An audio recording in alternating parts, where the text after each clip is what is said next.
What's up, Dolphins? I'm Jim Greasehaber. Call me Grease, and I can't believe what I just saw. One of the worst losses a football team could ever have to endure or put a fan base through. 29-27, Chargers beat the Dolphins. Hey, I'm Jeff Ganina. Speechless. That's all I can say. I'm Kyle Krabs, host of Locked On Dolphins, and bad teams find ways to lose football games. And I think you saw that today at Hard Rock Stadium. Fins up. It's the Dolphins Squad. Everything Miami Dolphins every week. Breaking down all the big hits and game-changing plays from South Beach. The way only the Locked On Podcast Network can. Sunshine, speed, and squad goals. The Dolphins Squad Show starts now.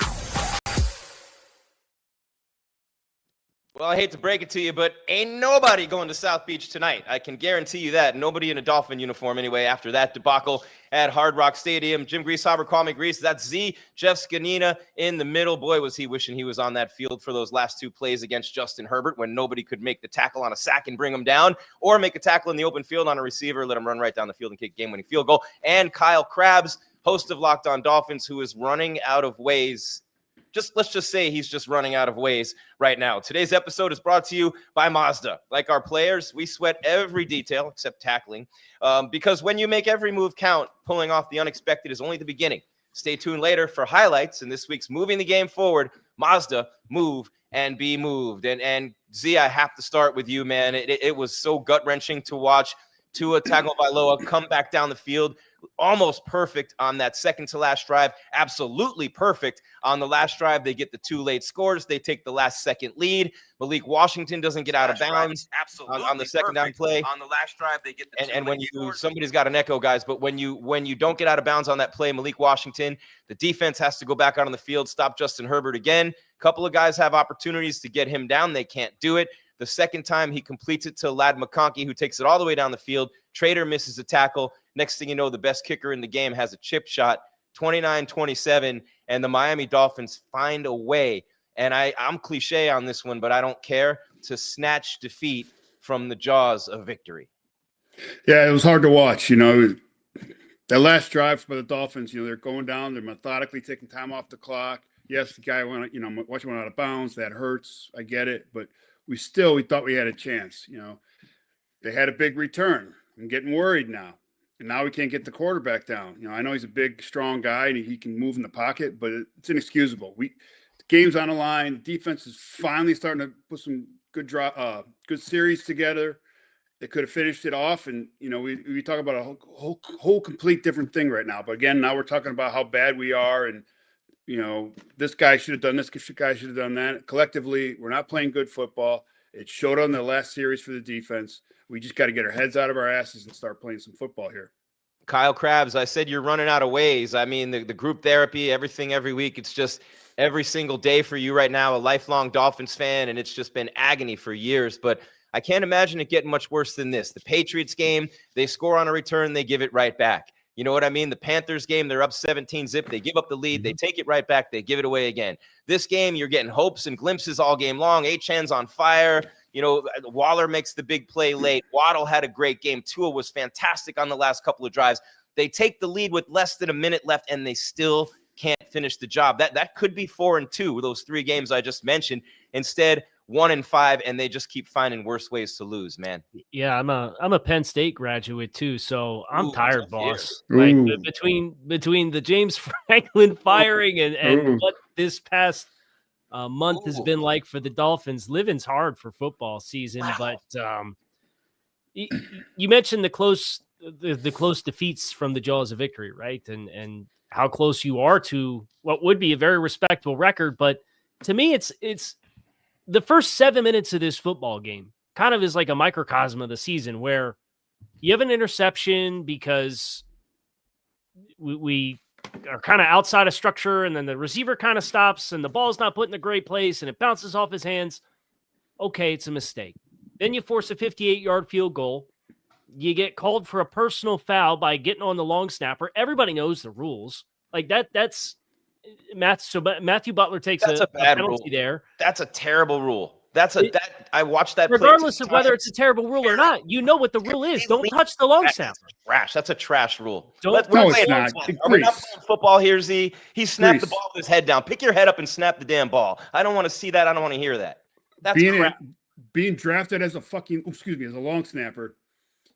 Trust me, it's a Oh, great got rule Z to fired have. up. I've gotten lit up many times snapping the ball in punts and field goals. All right? Okay. So it's a good rule. It's a safety rule. There goes my Oh, point. I guess my yeah. buddy Dale Hellstray would be mad at me too right now, Z. But I mean, Yeah, the guy's exactly. almost on the ground when he snapped the ball. You shouldn't be snapping the ball with your head on the ground. Lift your head up. You got a guy in front of you. Regardless of the optics of the rule is the rule. The rule's been well established. You can't put your body weight and plaster on top of the long snapper. You do it. You give him 15 yards. This was the third time this year they forced a kick on defense and had a penalty that extended the drive. Yeah, It's it all is. these little details that's like you can't have this lack of attention to detail and then have a one-score game in the final minute and expect to win the football games. And it's every game. We are just perpetually all of the margins, the small microtransactions throughout the course of a game. The holding penalties on a chunk gain that puts you in the red zone. You go for a 2-minute offense opportunity at the end of the first half, and you get called for illegal hands to the face when you're set up in the red zone, and he kicks you back, and we immediately just turtle and start calling throws behind the line of scrimmage and just concede that we're going to kick a field goal at the end of the half. It's all of this stuff, and it's every week. Yeah, it is. Every It is. week. You're right. You're right about that. No, I mean, I didn't mean to take it off on the rule. I don't like that rule, and you just got to know the rule. The rules are the rules, and you have to know them, and you have to play within them, right? But you know, when you're losing games like this, it just feels like it feels like the universe is conspiring against you. It feels like every Dolphin fan out there and all those negative thoughts are all just adding up. And if you watch Dr. Joe Dispenza, Tony Robbins, or any of those guys, they'll tell you, keep your thoughts positive, Dolphin fans, or this stuff is going to keep happening. Trust me, it will. It's been happening since Don Shula left, and Dan Marino wasn't even immune to it. Jimmy Johnson was not immune to it. Look at all the guys. Nick Saban came in here. Look at all the future head coaching stars they let go. You're starting to think this thing's cursed at this point. Is it a curse, or is it just a stupid owner with a dumb hire as a GM who won't fire the guy? Is it that simple? I mean, I think it's everything. Answer that question, because I can answer it. I don't care. I don't have a dog in the fight. Yeah, the owner, he's bullheaded. No one gives the GM that much rope. Chris Greer has hung himself 100 times already, and he's still no one's cut the rope yet. Why? Why not? You're responsible for the product on the field. You can fly blimps all around on airplanes, fire this guy, fire that guy. And I know we have a wound up fan base, and I'm accused of being a homer. Today was not Mike McDaniel's fault. The injuries are not his fault. The players he has on the roster, that's Chris Greer. Okay, so again, there's always going to be blame to go around, but I don't think this is a bad football team. You're not this close in this many games, Z. If you're a bad teams get blown out. This team's not getting blown out. No, it's not. I mean, it just shows, this week, last week, and, as we talk about 3-4 games this year, we thought we were going to win it, and we didn't at the end. And going like to Kyle, we're not attention to detail, and that's been killing us. Is that the coaching? Could be. Is that, the GM? Could be. But again, at the end of the day, who are you going to have coach this team? Who are you going to have picking talent? We got a long way to go. We got a long way to go. So you want to do bag it all now and, have someone else take a crack shot at it? Should the say sell the team? Should the plane flying over say, please, God, Stephen Ross, sell the team, Kyle? Because one of the guys in the comments, Michael Terminelli, I like his comment the best so far. He says, we have a Jerry Jones too. And right now I'm starting to believe that. Maybe not just like him, but stubborn. Remember how long Jason Garrett and Chan Gailey had their jobs? Remember that? I do. Jerry's sitting in on every personnel decision, right? Like Jerry's negotiating contract. Stephen Ross is very different. I will say Stephen Ross's biggest misstep in all of this is you have to go all the way back to when he first bought the team for this team to have had a full transition of the football operation at the same time, where you're not firing the coach and keeping the general manager and then keeping the general manager and firing the coach and vice versa, and then back and forth. And then we're going to promote somebody from within, but we're going to look for a GM hire, but we're not going to fire Joe Philbin. So we have to hire Dennis Hickey as a 1-year stopgap at general manager before we transition somebody else in. But then we're going to promote a guy that's our director of college scouting at the time, move him up, and then hire a new head coach. And then we're going to get rid of that head coach, but keep the general manager. And then we're going to bring in Mike. You know what I mean? Like all of the best organizations in the league right now, there's a cohesiveness with the vision of the football team. And this is what happens when Stephen Ross buys 50% of the team in 2007 and buys the other 48% in 2008, right? Bill Parcells throws his hands up and leaves. That you have not had somebody brought in to run the football operation and be the coach at the same time. He has not done it. And when you do it like that, it makes it really hard for everybody to be bought in on the direction of the football team at the same time, because everybody's got a different starting point. Everybody's got a different agenda. Everybody's got a different axe to grind. And when you start losing games, everybody has a different argument to run up the ladder to Stephen Ross on why it's not their fault and somebody else should be the one that falls on the sword for it. And it's a mess. And that's where, like, we're coming out of a game where we could be talking about missed tackles. We could be talking about missed opportunities to make plays. Yeah. We could be talking about penalties. We could be talking about the anemic offense for the first 27 minutes of the second half or whatever it was. We could be talking about all that stuff. And instead it's kind of Mike's fault, but it's kind of Chris's fault, and it's kind of Tua's fault. And it's so unnecessarily messy, and it doesn't have to be. But at the end of the day, you're 1-5. You've got bad attention to detail. You got bad execution in different parts of the game in all phases. And Grease, that's where I disagree with you. I think they have talent on this football team, but I do think they're a bad football team, because you can't have this many missteps at this many different ways. Are there ways in which the talent deficiency of the roster are feeding into this?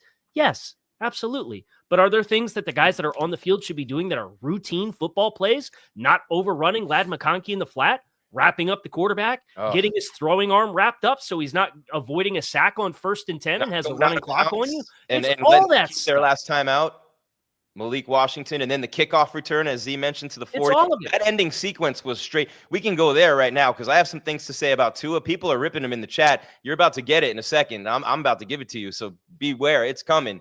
Believe me, it's coming. I'm not backing down. Tua played a great game today. You're going to talk about the 3 interceptions in the chat? We'll get to that in a minute, because one should have been caught by Waddle, and the other one's on the last play of game. So get the hell out of here with those 3 picks. Just take those and go walk somewhere else talking about those 3 picks. Well, don't go walk somewhere else, but you know what I'm saying. Theoretically speaking, in the context of the argument. But the ending sequence, I want to go there, Z. It could not have gone any worse.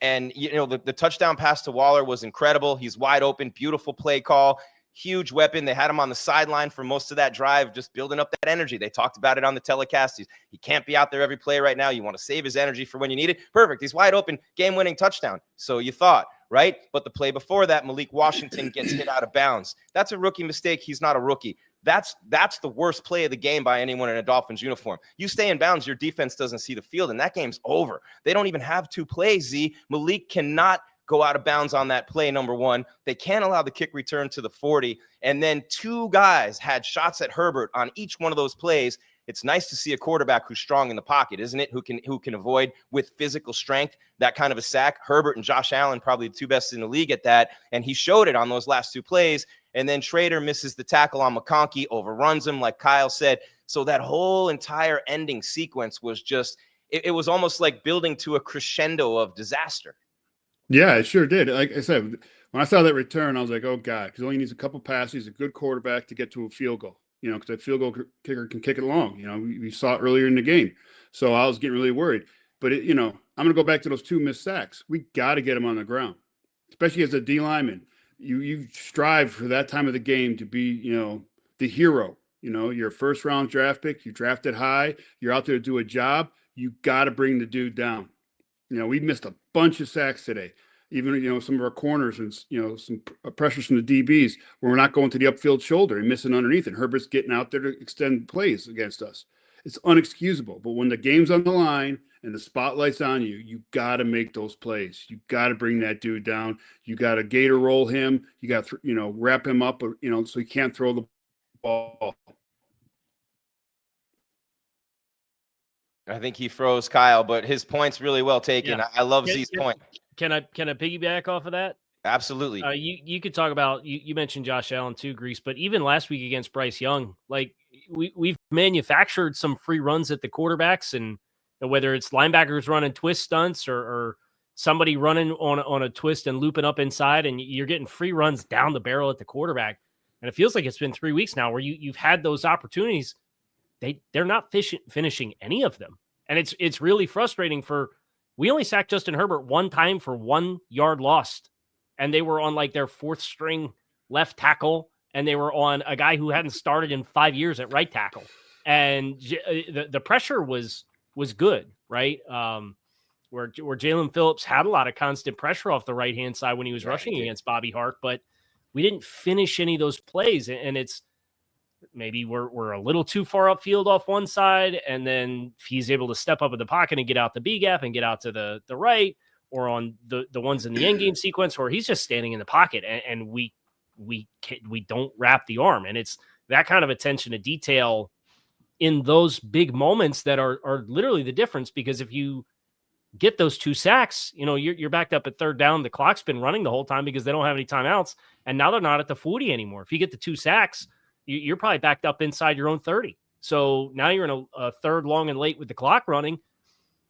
It's going to close the game, and they didn't do it. But it's been a frustrating part of the last several weeks is the defensive execution across the board's not been where it needs to be, but you have these opportunities where you get on top of the quarter. The 4th down conversion that Bryce Young had last week was a free run at the quarterback, and you didn't wrap him up.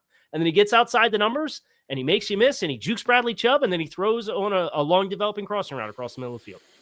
It really is heartbreaking, guys, and we're here for you. Believe me, we are, but we're trying to keep it real. We're trying to keep it straight, and I'm going to tell you on the other side how I feel about Tua and about this offense, and really let it go, because he won you these games the last 2 weeks, regardless of what you say about him, how bad he is, how trash he is, and said that about everybody since Dan Marino. Believe me, I lived through Jay Fiedler and A.J. Feely and Ray Lucas, and oh my God, do we want Drew Brees? No, not once, not twice. We want Dante Culpepper the second time. I mean, we've all been through all this, right? And everybody wants to run everyone out of town every time, and where the hell has it gotten you?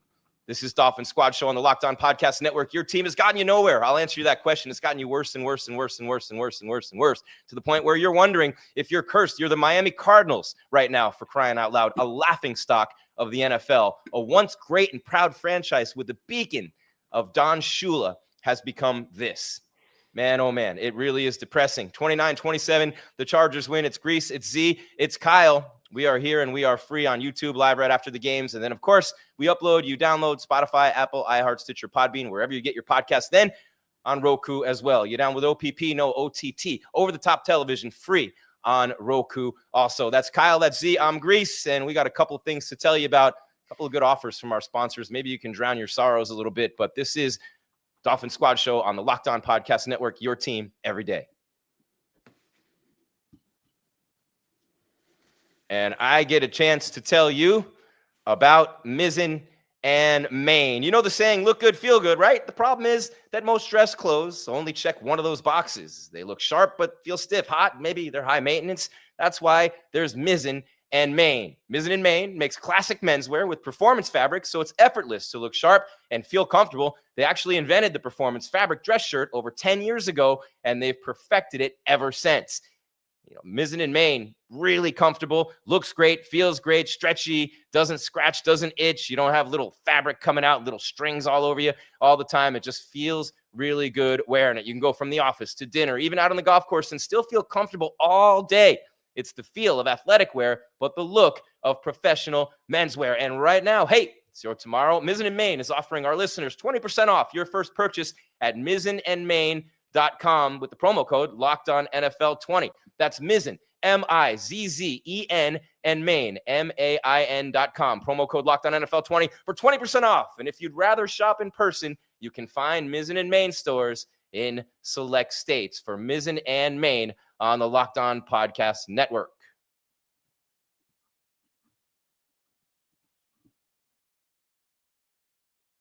When the opening whistle blows on a new repair, get your crew moving forward with Supply House. Order today and see parts on your doorstep tomorrow from over 280,000 plumbing, HVAC, and electrical items from the most trusted brands in the business. Their real-time inventory and honest lead times keep you from punting projects, while their industry-leading customer service always has your blind side covered. So if you need parts fast for a project, Supply House has next-day delivery. Talk about a game changer. Join the free Trade Master program today and score serious perks like priority shipping, lower prices, and dedicated sport line. Visit supplyhouse.com to sign up for free and use promo code SHNFL5 for 5% off your order. That's supplyhouse.com. Real people, real service. Grease in there. Z, look, Kyle's in the middle. We play musical. musical spots. I'm always on the left for some reason, but these guys trade spots throughout the show. But man, oh man, 29-27. It keeps it fresh, right, guys? We got to keep it fresh. It's been a tough day. And I'm going to say it, Z, you're a defensive lineman, right? And you talked about how hard it is at times and how you got to get the guy on the ground. That would have won the game. Malik Washington getting out of bounds would have forced them to use their last time out. That would have made a big difference in the game. There were a couple of things there. And then, you have to give, because we want to throw things and we want to blame and we want to just stomp our feet and scream and yell. And we have every right to do that, right? But you got to give Justin Herbert a lot of credit, man. That was a big-time play to McConkey and a big-time run after catch by McConkey, regardless of what the Dolphins didn't do on those plays. Oh, it sure was. I mean, he's one of the better quarterbacks in the league. He's done it for years, and again, we had a chance to, shut up the noise, and we couldn't do it on defense. Again, I'm talking about the D-line like I always will. We talk about missing those sacks at the end of the game. The elite. You want to be an elite pass rusher? You secure the tackle with one arm and you strip for the ball with the other arm. You watch the elites, the best of the best in the league. They're always going for the ball.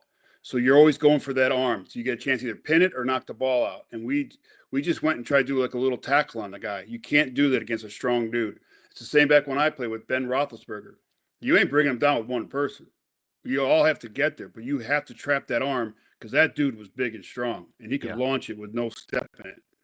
Yeah, him and Dante Culpepper, who I mentioned earlier, monsters at the quarterback position. But Kyle, we talk about the defense, right? And we know about the missed tackle and the missed sacks and, those plays in the kickoff return. But the reality is, man, for the whole chat is 2 of this, 2 of that, 3 interceptions. I talked about one of them should have been caught by Waddle on the opening possession. Clearly should have been caught by him. And the last one was the last play of the game. So we really had one legit pick in this game, okay? I'm just going to say it. One legit pick. But this dude, for all the malignment he's taken, for all the crap everybody's given him, he's the #1 topic on sports radio in Miami, along with his coach. I give those guys a lot of credit. Mike McDaniel and Tua Tagovailoa, guess what? They won these games with the offense these last 2 weeks. The offense won these games, okay? So if you're in the chat and you're misdirecting your venom at Tua, you need to listen. They won the last 2 games on offense before the defense blew it. They won the last 2 games on. I'm just going to keep saying it until people get it through their heads, Kyle. Well, I think your message is on point, but I think your terminology is where you'll lose people because they didn't win the games. Now, if you want to say they executed in those moments, you get the ball back with 5 minutes left against Carolina, you score a go-ahead touchdown. They executed there. You get the ball with 6.5 minutes left against the Chargers, and you go down the field and you play 4-minute offense, really, where you're trying to control the clock until the Malik Washington out-of-bounds moment there late in the game, but they ultimately take the lead with the touchdown.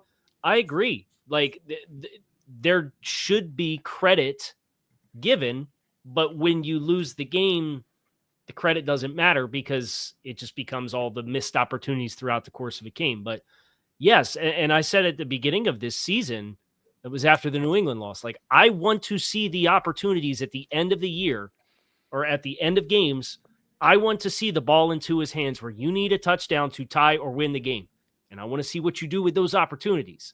And, you have the interception against New England. You have Achane unfortunately steps out of bounds, and then you get penalties where you get backed up.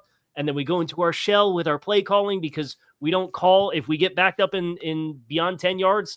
We're taking low risk throws at or behind the line of scrimmage to try to manufacture some yardage.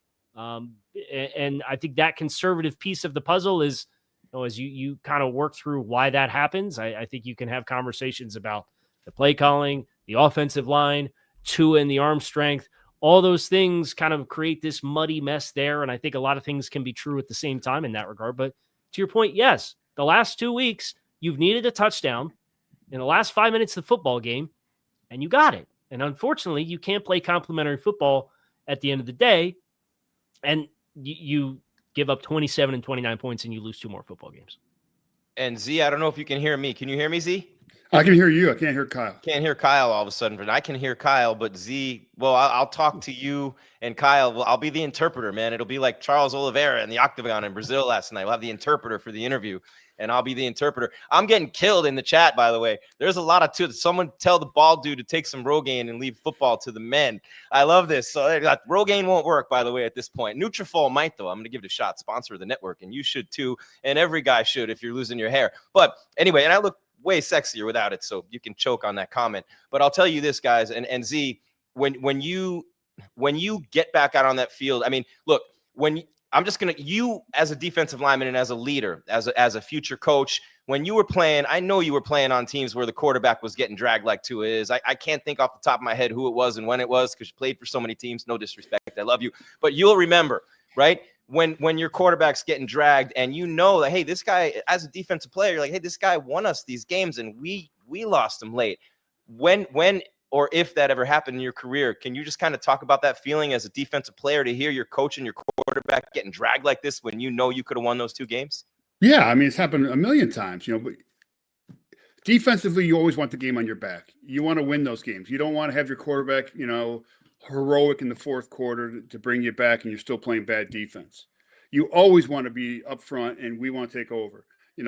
My time in St. Louis, where our offense was unbelievable, and we were the second fiddle always on defense, even though I think one year we were in the top 5, in the top 10, both our Super Bowl years, but we were still always behind. And the in-between year, Kurt kind of took a little dip. In the year after the Super Bowl loss, he took a dip, and we all rallied around him. They were mad at Mike Martz. They're mad at Kurt Warner, and defensively, we try to go out there and give us a chance with the turnovers and just stopping them to get the ball back for them to score points to win games.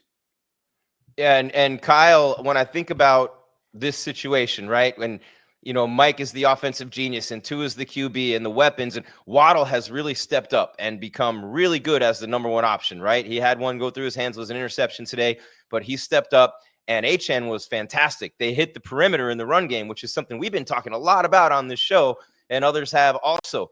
But I'm just gonna throw this out there, man. Who in the world do you want as a quarterback if it's not going to be Tua for this team right now, and you owe him $200 million on an extension that just kicked in? There's that. But then on top of that, who in the hell have you had since Dan Marino that you can even look at and say I would even compare him to Tua at this point? You know what I mean? There's a couple guys in there, maybe. Who would you take over this guy since Dan Marino left? Bob Greasy, Dan Marino. You're a 2-quarterback franchise in your history. Period. Point blank. End of story. 2 guys, okay? Bob Greasy's almost 100 years old. Marino's in his 60s, Kyle. All right? Mm-hmm. You have not had a quarterback since Dan Marino, a great one. Who has been better than Tua, and who would they even want to replace? I mean, this is just nonsense. Well, I think calling for change at quarterback at this point is change for the sake of change because people are frustrated. Because I know there will be people that say, oh, we want to see Zach Wilson. And they deliberately said that they targeted Zach Wilson because he could be the next reclamation player. And they drafted Quinn Ewers and Quinn looked good in the preseason. It's really a moot point. And I think on the grand scale of issues with this team, I don't think Tua is top 3 in the issues that this team has right now. No, they're probably not even top 5, right? I wouldn't even say top 5. Without sitting down and going into the specific pieces of Tua that maybe compound other issues that you have, maybe. But like I don't walk away from this game saying, man, like Tua Tagovailoa is the reason why they lost. Is the predictability of the offense at times really frustrating? Yes. Does some of Tua's pros and cons when compounded with the offensive line help feed into that? Maybe. Like that's such a complex conversation that I know a lot of people don't want to have. So it just becomes, well, the guy who's throwing the ball needs to change, right? Yeah, there's no doubt. And Z, how hard is it to stick together right now? How hard is it to still have faith and still look at your leaders on this team and say, hey, man, we're right there? Because you are right there. I mean, you had the lead late in these last 2 games, and Carolina beat Dallas today, right? And the same kid, Rico Dowdle, who was the Cowboys' backup, right? He did the same thing almost this week that he did to the Dolphins. So who can figure this league out anyway? The Bills lose to the Patriots, the Chiefs, the Ravens, neither one of them are very good this year. Who even knows what's going on right now in this league? Yeah, I mean, it's hard. I ain't gonna lie. The next 24 hours are going to be a true tale of what this team's going to do the rest of the year between the leadership and the guys in the locker room. Because, you can start pointing fingers. It may start. You can't, again, I keep saying you can't throw a towel in because it's way too early. You just got to keep going back and practicing and trying to get done. Again, it's a young team, which helps. You don't have a bunch of crusty veterans who are miserable, who've been on losing programs before, hanging out and now, shutting it down and going through the motions just to get their every other week check. And and then it becomes miserable. The guys, I think, have enough nucleus in that locker room to band together and try to go out and fix their issues and play good football. Yeah, they do. And I'll tell you this.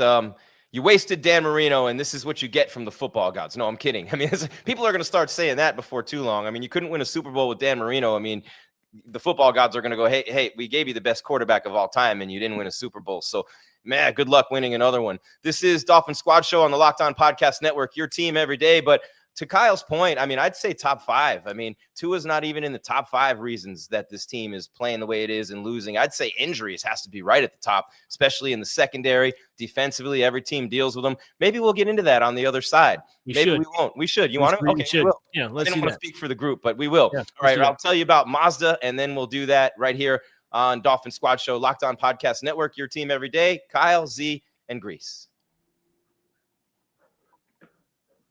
And here we go. This episode brought to you by Mazda, moving the game forward. For those who believe it's not just about playing the game, it's about redefining it. There are moments that do more than put points on the board. They move crowds, move the crowd. They move culture, and they keep moving the game forward. This week's moment that moved the game forward was when Tua won the football game for the second straight week with a touchdown late to Darren Waller inside of a minute left. Beautiful play, wide open in the end zone. Nobody complaining about that play call. Nobody complaining about that throw or that release or the 2 touchdown drives that Tua led in the very end of the game to take the lead. And that was what moved the game forward. And when you follow what moves you, the unexpected is only the beginning.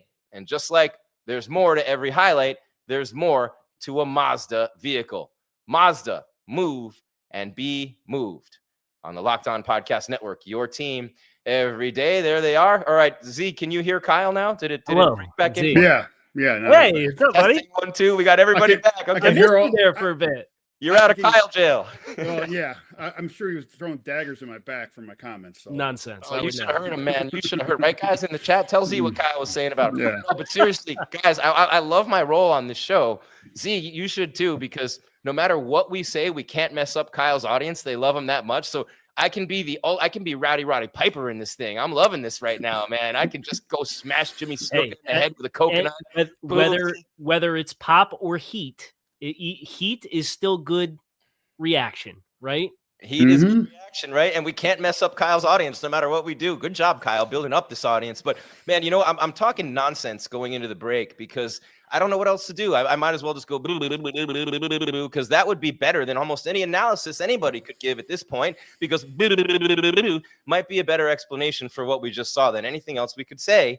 And me saying there's a curse of Dan Marino and Don Shula, I lived through it, man. I was beginning my career in Miami. I'm a student at the University of Miami. I completely went there because of the football team. I had 3 stepbrothers and a stepfather who were from Miami. They grew up on Zonka and Kick. Later, I hosted shows with Jim Kick and Mercury Morris. And oh, man, just unbelievable guys. Jim Mandich was a huge mentor and a great friend in my career. And all right, Miami, he would never say, he hasn't said that in forever, right? Wherever the Mad Dog is. So when I think about those guys, and then I think about the 80s guys who I've known and worked with over the years, Mark Clayton, and then in the early 2000s when Z was there, I did a show with T-Buck, Terrell Buckley, The Prince, Wally Agunlia, Jason Taylor, Zach Thomas. I mean, all those guys deserved so much better, but it started, Kyle, and I know you're a lifelong Dolph fan. I shaved the beard because the grays were getting embarrassing, and they're already telling me to use Rogaine, so the beard had to go. But what they did to Don Shula and what they did to Dan Marino when Jimmy Johnson came in, and I remember all the calls because I was screening them.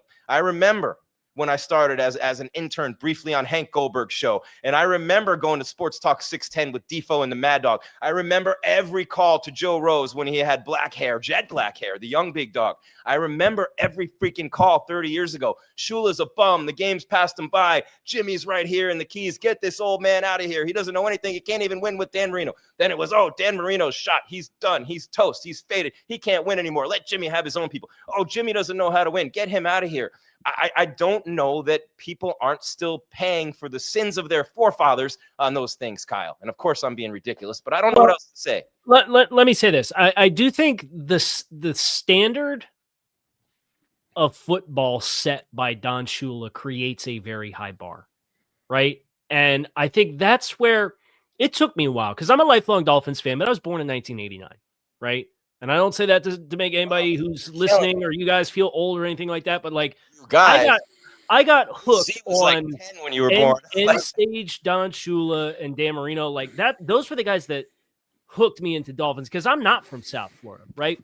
And it took me a while to kind of pick this up, but a lot of like the constant feedback that I heard about, and I've been working Dolphins media since 2018, right?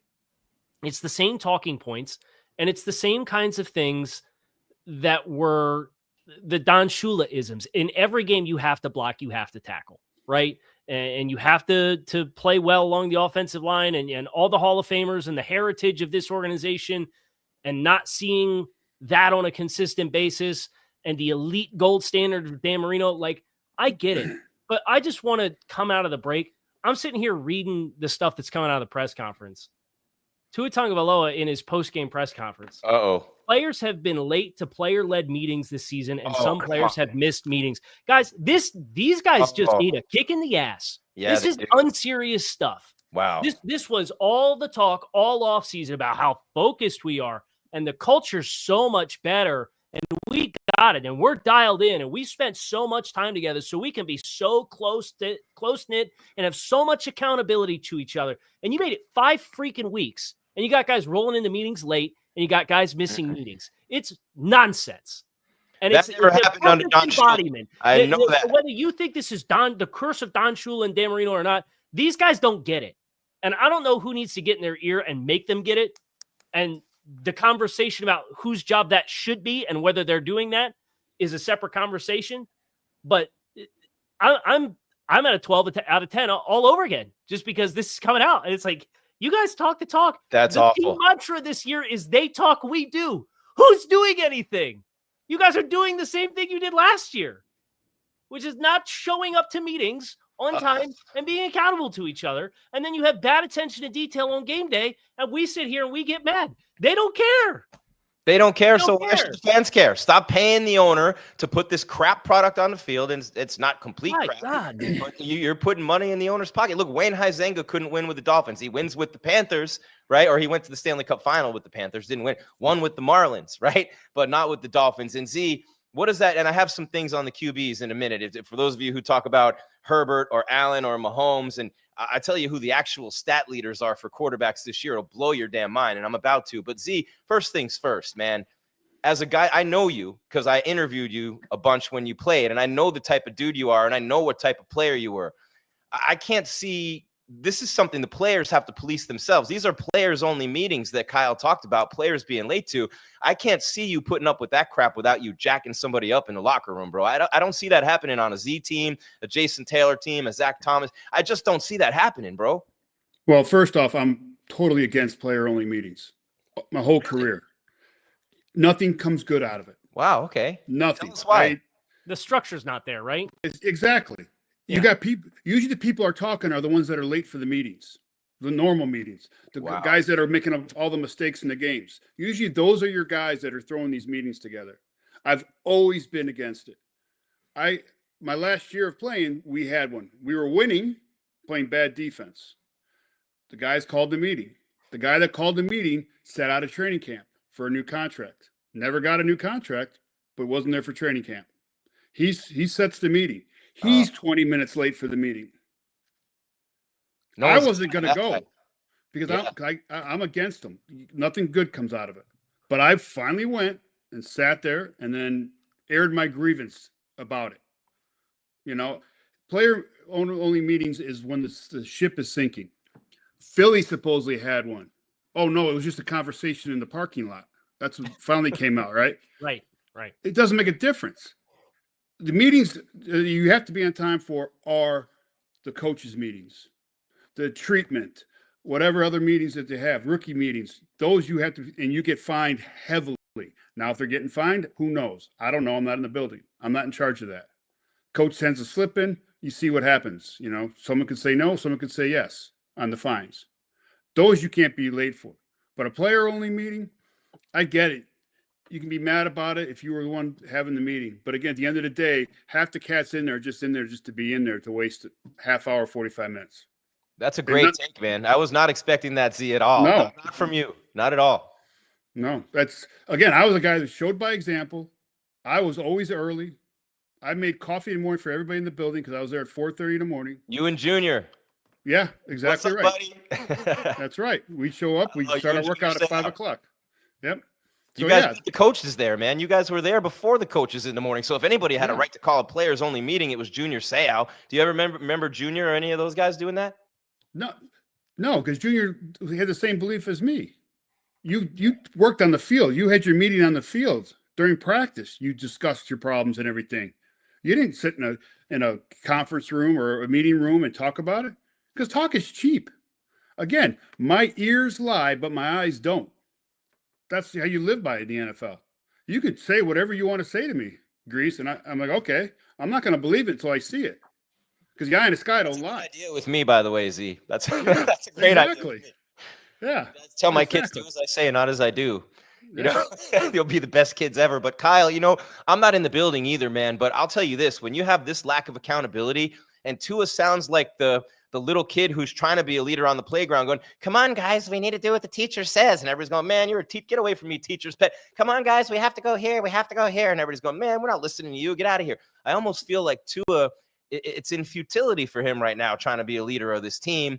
And I'm not in the building. You're closer to it than I am, and nobody's in that locker room. And Z, you've been in them a long time. But Kyle, if there is no accountability, if there is no discipline, if it's all this Gen Z participation trophy crap entitlement, that don't get me started on that, the Gen Z entitlement.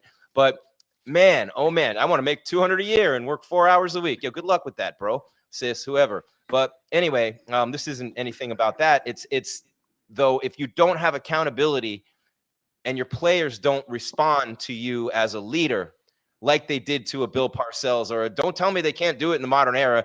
This year, not counting at North Carolina, Belichick did it. There's a lot of coaches who do it in this era with these players and these personalities. So maybe they should hire a team of psychologists to evaluate players better so they don't bring these little wimps in here anymore. But if players are not accountable, that is 100% the head coach. There's nowhere else that falls besides Mike. Well, it has to as the head coach of the football team, right? Yeah. Like there's certain things that are ultimately at the end of the day, no matter what the context is, no matter what the specific details are, the extenuating circumstances, at the end of the day, there's certain things that are the responsibility, point blank period, of the head coach of the football team, just like there's certain things that are the responsibility of the general manager of the football team from a roster construction standpoint, right? Like you could talk about the budget and what you had to work with in free agency and the decisions that you made, and you drafted this guy, but he got hurt, or you drafted this guy and he surprised you in this way. A, B, C, X, Y, and Z. Context is context, but when you add up the product and it's a performance-based league, it's tough because almost all players and most successful players are almost exclusively process-oriented, where if I have good process, the results will eventually come. But you are judged on results, not on process. But when you have the same kind of stuff that's popping up now, you start to have to question the process. And the process in Miami from a leadership standpoint has been, well, the players set the temperature of the locker room. It's their locker room. They have to lead. And if this is continuing to be the situation that this team finds themselves in after getting rid of the bad apples in the locker room because they weren't bought in or they were used to doing it their way and they don't want to do it this way and they think it's wrong and they're spoiling and soiling the other guys around them. And now you're in it. It's October 12th and we have the same stuff, then yes, I think you ultimately have to look at the person whose ultimate responsibility it is to set the culture of the football team and ask what's being done and what needs to be done differently. And are you capable of facilitating that change? Yes or no? All right. Well, I'm going to hit you with something, both of you guys and all y'all in the chat and everywhere watching. We're free on YouTube right after the games and then midweek on Wednesdays as well. Usually 12 noon Eastern, unless there's an issue with scheduling or something. We'll do it a day later or sometime later that day, but usually on a Wednesday. And of course, we're free on YouTube. We're free on Roku, and we're free wherever you get the audio version of your podcast. Right after the YouTube show, we upload and you download. Before we go to break, and Kyle gets a chance to tell you about another one of our awesome sponsors here on the show, I am going to give you some names, and I'm going to ask you 2 things they all have in common for all of you who want to run Tua out of town. Sometimes, like Sheryl Crow said, a change will do you good, right? So what a Matthew Stafford, Daniel Jones, Baker Mayfield, Sam Darnold. You get where I'm going with this? You will in a minute. It's Dolphins Squad Show on the Locked On Podcast Network. Your team every day. It's Grease, it's Z, and it is Kyle Krabs, host of Locked On Dolphins. And we wrap it. Is it already the end of the show? We wrap it up on the other side with some more thoughts on this game. Look ahead to Cleveland. Hint, hint, gave up on one of the quarterbacks I just mentioned. Here's Kyle. We'll be rolling in just a minute. NFL season is here. FanDuel has an offer that you do not want to miss right now. New customers can bet just $5 and get $300 in bonus bets if you win. That's right. Pick a bet, put down $5, and if it hits, you'll unlock $300 in bonus bets to use across the app. I love FanDuel because no matter how you like to play, they give you a chance to do it, whether it's parlays, player props, live lines during the games, spreads, game totals, you name it. It makes watching football even more exciting when you got a little something riding on the action for yourself. Whether you're a casual fan or love diving into the stats, FanDuel makes the game day experience so much better. So what are you waiting for? Visit FanDuel.com to download the FanDuel app today and get started. There we go. Grease, Z, and Kyle. And I bet you both of you guys know what all those QBs I just named have in common. They were all run out of their former cities. All right, maybe not Matt Stafford, because Matt Stafford, they probably did him a favor to get him out of there. By the way, Matt Stafford, Hall of Famer or not? I would say Hall of Famer. I mean, Megatron, Puka Nacua, Cooper Kupp all had their best career seasons with Stafford as their QB. Oh, wait, who's the number 2 passer in the league? Oh, that's every Cowboy fan's arch nemesis, Dak Prescott. Every Cowboy fan wants to get rid of him every other game. He's number 2 in the league. Oh, wait. There's Daniel Jones. Oh, my God. Ask the Giants fans about Daniel Jones. Who else is on the Baker Mayfield? No way. How many teams gave up on him? Bo Nix, Drake May, rookies. Where's Mahomes? Don't see him. Where's Allen? Don't see him. Where's Herbert? Don't see him. Where's Lamar? Don't see him. Oh, wait. Sam Darnold. Oh, my good. Oh, and maybe the highest rated passer in the league with 12 touchdowns and 2 picks. A guy who the Rams couldn't wait to get rid of, Jared Goff. Kyle, I mean, come on. This league is crazy with QBs, but for all the people who just want to run 2 out of town, look at the QBs who are looking good in the league and actually at the top of passer rating, touchdowns, yards, interceptions. All those names I mentioned, scrap heaped. Yeah, it is a golden era of reclamation quarterbacks, and I think in part it speaks to the college football climate and what college football has become, where it's a lot more pace and space and open, and quarterbacks rely on their athleticism. So they come into the league and they're not as refined in a lot of the things that they should be. And then they have to take those school of hard knocks lessons at the pro level. And, we just got done saying process versus results. It's a results oriented league. If your results aren't good as you're working on your process, you're going to get out of Dodge. Right. So, as I look at this Dolphins team, and it goes back to some of the things that we've talked about, they need to build a successful program. And Chris Greer's entire psychology, and I used to be a fan of this, but seeing how it's played out in the midst of what it is in Miami with the situation as it's played out the last 5, 6, 7, 8, 9 years, I've soured on it increasingly. If I asked either one of you, like, what are the identifying pillars of the Dolphins organization right now? Like, who are they as a football team? What do they aspire to be as a football team? Well, with Chris Grier, it's, well, when Brian Flores is here, we want to be this. But when it was Adam Gase, we wanted to be that. And now Mike McDaniel, we try to be this. Like, the messaging on who you are organizationally changes every time you make a head coaching change. That's a great point, Kyle. You can't great point. Build a sustainable program like that. Like, you have to have, your football operation has to have unnegotiable pillars of identifying this is who we are as a football team. And me, like the dork I am, I spent 3 hours on Saturday listening to other general managers across the league doing interviews talking about how they build their programs, because like that's the frame of mind that I'm in as we get ready to have some of those conversations about Miami with potential changes. And I'm listening to John Schneider talk about what they do in Seattle and how they do things. And it's like, well, with Miami, it's we're this until the coach change, and then the coach knows what he wants to be. So I'm just gonna let him be that. And 46% of the Dolphins players who have taken snaps through 5 games were here on the roster last year. It's over 50% roster turnover. And that's because every 3 years you're making a scheme change. Every 4 years you're doing that. And I'm not saying this is an argument or for or against continuity, but like until you resolve that problem, like all of these individual players, you could tell me any one of them go to a different environment and have a better chance for success because of what they're. Brandon Jones is an awesome safety for the Denver Broncos, and he was bad here because he had 3 defensive coordinators in 3 years. Until you solve that fundamental issue, like you're just going to keep chasing your tail, man. And you could talk about it with Tua, you could talk about it with Devon Achane, you could talk about it with Jalen Waddle, you could talk about it with Darren Waller, you could talk about it with Brandon Jones, you could talk about it with Christian Wilkins. Like you can go right down the list, and it's going to be applicable for all of them.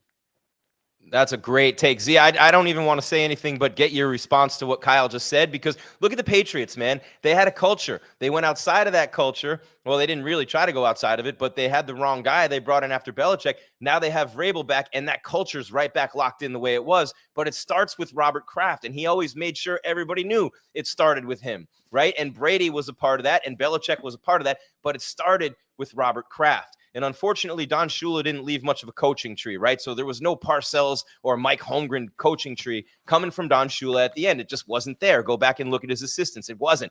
But what was there from the time Shula was still here is they just have thrown money at the shiny objects, the Keith Byers, the Irving Fryers, year after year, the different players they're bringing in and throwing money at them. And thank God one of them wasn't Deshaun Watson as we transition into the Cleveland game this week. Yeah, no, without a doubt. Someone here wanted him. You remember, they wanted him for a minute there. Oh, yeah. No, when you have an owner, and there's, a lot of owners in the past, Dan Snyder, Huizinga, they're playing like fantasy football. They were just getting these old-time guys with big names to come into their building, paying them a lot of money. And the team's hurt for years because they're on dead money, You look at Pittsburgh, what they have done over the years, since Chuck Noll, Bill Cowher, same system. They just plug players in. They go out and grab players from other teams that fit their system. Yeah, Belichick did it. Belichick grabs Vrabel, right, from Pittsburgh, plugs him into his defense, It just plugging in players, not trying to reinvent the wheel. Kept everything the same to tell their scouts this is what we look for. These are the players to fit our scheme. They may not fit everybody's scheme. That's why if you watch their drafts sometimes, like I would have took that player in the first round. I'd have took him in the 4th round, But they knew he was going to play. TJ Watt. He only played DN a year and a half at Wisconsin. Very raw player. Yes, he comes from a very talented family. I get all that. But he wasn't like really a first-round pick. He was a mid-second round pick. But the Steeler goes, this is the next Kevin Green. This is the next outside guy that we want to be as a pass rusher. Plug him in. Now look at him. Until you have a system like that with the general manager, your scouts, and your coaches all in tune with that, it's hard. Yeah. It's very hard. And you keep changing. Yeah, I want to get rid of this coordinator. I want to get rid of this coordinator, this head coach, this GM. I get all that. Frustration. I'm not saying that it should be kept status quo as it is right now for the Dolphins. But until you finally get all on the same page, all 3 levels, you will never have a chance to be successful for the long term. Well, how I could sit there on national radio on ESPN last year and talk about the 2 best players that any team could get would be Jackson Dart and Cam Skattebo, and no GM knows it for 4 rounds. Players can change a culture as fast as a coach can. You get a Cam Skattebo and a Jackson Dart, and now look at the Giants all of a sudden. You send Daniel Jones to Indianapolis, he gets a complete career resurgence, and you see what they're doing now. I think in today's NFL, Kyle, a player can change the system. If it's the Marino did it. Shula was 3 yards maybe 5 yards in a cloud of dust with those running backs he had with Zonka kicking Merck. Merck will tell you he was Peyton, Emmitt Smith, R.I.P., God rest his soul, would tell you he was Walter Payton, Emmitt Smith, and Barry Sanders all in one. God love Mercury Morris. But they created an identity, Kyle, as an offensive team. The Dolphins did. They paid Tyreek. They brought Waddle, Achane, Tua. They gave him the big money. They create that identity. Then they finished 4th in the league in defense. No one could have imagined the defense would be this horrible this year. 33 points in Indianapolis, 33 against New England, 1 special teams touchdown, 31 at Buffalo, 27-27. They're not stopping it. They held them to 5 field goals today, or this would have been a bloodbath. They bent but didn't break. This is a defensive problem, and everybody's talking about the offense. Yeah, first of all, let me defend my own honor here from Ross Romero in the chat saying I hated Cam Scatterbu. I had Cam Scatterbu 106th on my board, and thought he went in the appropriate range, and he's an awesome energy juice player, right? But when you're scouting for the draft, you do have to project longevity and sustainability of your success. And Cam Scatterbu playing the way that he plays is probably not going to be a long-term player, right? So it hurts his value a little bit. Fair point. So with the defense is the top of the charts for me. And, some of that is injuries, some of that is execution, some of that is rust, some of that is coaching. It's a lot of things. You just keep waiting for it to get better. And I think that's where it's frustrating that we're now through 6 weeks and we gave up 400 yards of offense again. And a lot of that was on a catch and run. In the final minute, I think it was 42 yards was the distance on that play where you have Herbert in the grasp and don't finish the play. But the pass rush wasn't there. Kaimani Vidal ripped off 124 rushing yards behind a 4th string offensive tackle and a backup left or right tackle. And he's a guy who I think had more rushing yards today than he had in his previous career through 20-something games, right? And it's not 200 yards on the ground, but you did give up 140. And that's where, I think KJ, if we want to get into silver linings, I would be surprised if Tyrell Dotson takes his job back from KJ Britt, because I thought KJ Britt played well today as like an in-between the tackles thumper. And that's been an area that's hurt Miami, has been the second level and fitting behind defensive tackles. And I'm excited to get back into the tape and kind of see of the guys who played up front, where your leakiness was. But there's things that are continuing to shuffle around it. And as a result, the product hasn't settled yet. Well, they hit a big play to Waddle Z today, a 45-yard gain. Achane housed one from almost 50 yards out, had a big game, first 100-yard rusher, I believe, of the season for the Dolphins, 128 yards on 16 carries. They gave him the edge. Tua, 21 of 32 for 205, a touchdown and 3 picks, really one. One was through Waddle's hands, and the other one was futile at the end of the game. But it's still 3 picks on the stat sheet, Z. For my star, I'm going to go to you, but I'm going to take the easy way out for my star of the game. Apologies, guys, for taking this guy off the board, but who played better than Achane today for the Dolphins? 16 for $128, couple of touchdowns, also caught 4 balls for 22 yards, and he's my star of the game, is Devon Achane. I thought he played his best game of the season. Hey, they gave him the ball, and they let him hit the edge. No, I sure didn't. That's who I was going to pick. If I got that running game outside going, and that's the bread and butter of this offense. And, it was nice to see it finally getting to the edge and, and getting some good positive yards. I also want to give a shout out to the rookie, Grant, right? First career sack. Yeah. He got off the board. Everybody's been bagging him all week. And that ESPN write-up was brutal on those 2 guys. Yeah, but he got a sack today, which is big for the rookie. Maybe he can start, taking another step forward next week. Yeah, first solo sack. What about you, Kyle? Who's your player of the game?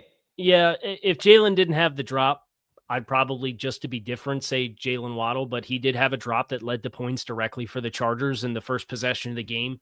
But he had the outstanding play on the explosive before half to get you points, where he's laying on his back and catches the ball along the sideline. He has the ball that's tipped on the glance route that Odafe Owe tips, and he's in midair, and the ball redirects and is going end over end a few yards out in front of him, and he still makes the catch in traffic. When you're mounting one of those drives in your comeback effort. So, 2 weeks for Jalen Waddle where he gets targeted 9 times for 6 catches on 110 and a touchdown last week. This week he goes 8 for 6 catches and 95 yards. He has 2 45-plus yard receptions over the last 2 weeks. Without Tyreek Hill, I think if you're looking for silver linings, Jalen Waddle and his performance the last 2 weeks, as far as the opportunities that he's been giving in the passing game and the efficiency of finishing those plays, the drop's a bummer, and it led to points. Those points, unfortunately, a deciding factor of the game. So I am also going to go with Devon Achane, who had 150 yards of offense. But I did want to give some shout out to Jalen Waddle, because the big question with Tyreek Hill going down was, is Waddle capable of being a marquee receiver? And his production thus far has been very promising in that regard. And before we wrap it up, Z, you first.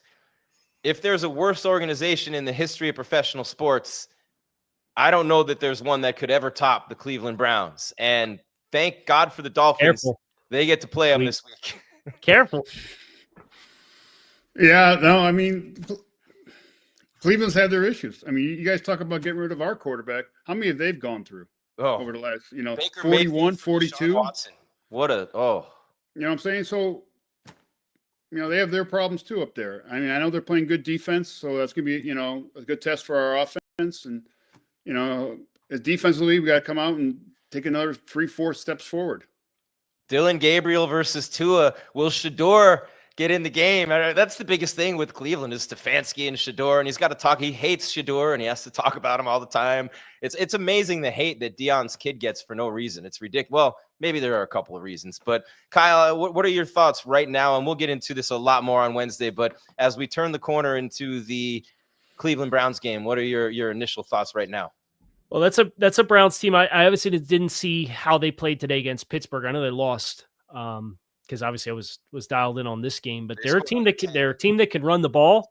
Quinshot Judkins, their second-round rookie out of Ohio State, has been very productive as a player. They've got a good interior trio to run the ball behind. Defensively, they're one of the hardest teams in the league to run the ball on. They're probably looking at Miami and saying the same things that we're probably saying in our heads about what we're used to saying about the Cleveland Browns. Going to the dog pound too. And it's in Cleveland. That's right. So the fact that you've got Tua coming out after the game talking about leadership as part of the problem and players being late to meetings, and Mike McDaniel's asked about it and said, I don't know about that because they do all the things that I ask him to do, because that's what Mike's response was when he was asked what Tua had to say in his post-game press conference. Direction. And right now, the Dolphins are not moving organizationally in the same direction, presumably at any level. And I think those are the kinds of things that can continue to fuel the kind of heartache that we as the Dolphins fans and fan base are feeling after these games, because they can't play complimentary when the chips are down. All right, well, the three of us are going to get into that much more deeply on Wednesday. But Kyle, what do you have coming up between now and then on Locked On Dolphins podcast? Yeah, I have a post game in which I'll go through the press conferences and see what other things make me want to pull all my hair out, and then we could do Nutrafol together. Do that. Your hair's way too nice, man. Don't do that. We can do Nutrafol together. Pull a finger off or something. I'll pull my fingernails out for what other things drive me nuts in the post game stuff. So I'll talk about that. I'll get into the film tomorrow. It comes out at 7 a.m. So I'll spend my morning going through the coach's film, making notes, and then we'll do our group therapy session, and then we'll get a chance to kind of gear up for our squad show midweek. I think Kyle should do a show on his hair. It's a topic on the channel. Have you seen the comments whenever he does anything to his hair? It's literally his hair is its own character here on Locked On Dolphins podcast. It's been accused of not being. It is real. He's getting people who want Tua out of here. They're all telling Kyle, "Don't cut your hair. Cut your hair." I've never seen anything like it. But man, we'll be back on Wednesday, guys. It was a tough day to do a show, but it's an honor to work with you two. You guys are both great. Kyle, thanks for the audience. We owe it all to you on this channel. You've been laboring away at this for a long time, and your stuff is great. Make sure all of you, if you've been under a rock or on Mars or something, and you don't watch Kyle all the time every episode, make sure you do, and then keep coming back. We'll be here at 12 noon. Eastern on Wednesday, and then of course after the Cleveland game, which they better win next week. I mean, they've been right there, guys. They've been so close in 3 of these losses, and I almost feel like they're definitely snake bit. But a great show today from Z, Kyle, and hopefully from me as well. Appreciate you being here. It's your Dolphin Squad show on the Locked On Podcast Network. Your team every day until Wednesday. That's Z. That's Kyle. I'm Grease. Thank you so much for being here, and thank you for being the best fans in the world on the Locked On Podcast Network. Your team every single day.